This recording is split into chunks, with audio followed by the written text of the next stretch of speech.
இந்திய அணிக்கான தனது பங்களிப்பு தொடர்பாக மனம் திறந்து பேசியிருக்காரு கேப்டன் ரோஹித் சர்மா. இது தொடர்பா பேசியிருக்க ரோஹித், இப்போ நான் நல்லா தான் விளையாடிட்டு வரேன், இன்னும் சில வருஷங்களுக்கு கிரிக்கெட் விளையாடுவேன்னு நினைக்கிறேன், அதுக்குள்ள இந்தியாவுக்கான உலக கோப்பையை ஜெயிக்கணும்னு ஆசைப்படுறேன்னு சொல்லியிருக்காரு.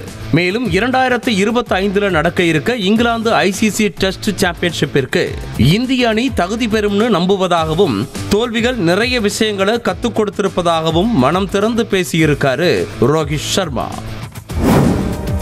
ஆர்சிபி அணிக்காக சிறப்பா விளையாடி வராரு தினேஷ் கார்த்திக். மும்பை இந்தியன்ஸ் அணிக்கு எதிரான போட்டியில கூட நம்பர் 6ல களமிறங்கி அரை சதம் விளாசி அசத்தி இருந்தார். இந்த நிலையில தினேஷ் கார்த்திக் தொடர்பா கருத்து தெரிவிச்சிருக்காரு ரோஹித் சர்மா. ஷபாஸ் டிகே, அப்புறம் என்ன T20 உலக கோப்பையில தினேஷ் கார்த்திக்க சேர்த்துட வேண்டியதுதான் அப்படின்னு கிண்டலா சொல்லியிருக்காரு ரோஹித் சர்மா. ஆர்சிபி அணியின் ஆல்ரவுண்டரான மேக்ஸ்வெல் சன்ரைசர்ஸ் ஹைதராபாத் அணிக்கு எதிரான ஆட்டத்தில் விளையாட மாட்டாருன்னு தகவல் வெளியாகி இருக்கு. மும்பைக்கு எதிரான போட்டியில சூரியகுமார் விலாசன பந்த பிடிக்க முயற்சி செஞ்ச போது மேக்ஸ்வெலுக்கு விரல்கள்ல காயம் ஏற்பட்டுச்சு. இதனால ஆர்சிபியின் அடுத்த போட்டியில இருந்து மேக்ஸ்வெல் விலகி இருக்கிறதா செய்திகள் வெளியாகி இருக்கு.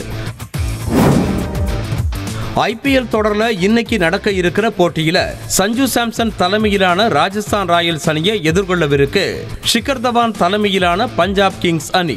கடந்த போட்டியில தோல்வியை சந்திச்ச ராஜஸ்தான் அணி மீண்டும் வெற்றி பாதைக்கு திரும்பும் முனைப்புல இந்த போட்டியில களமிறங்கும்னு சொல்லப்படுது. ராஜஸ்தான் அணி 8 புள்ளிகளோட புள்ளிப்பட்டியல்ல முதலிடத்துல இருக்கு. பஞ்சாப் கிங்ஸ் அணி 4 புள்ளிகளோட 8வது இடத்துல இருக்கிறது குறிப்பிடத்தக்கது. செய்திகளை உடனுக்குடனும் துல்லியமாகவும் தெரிந்து கொள்ள சப்ஸ்கிரைப் பண்ணுங்க.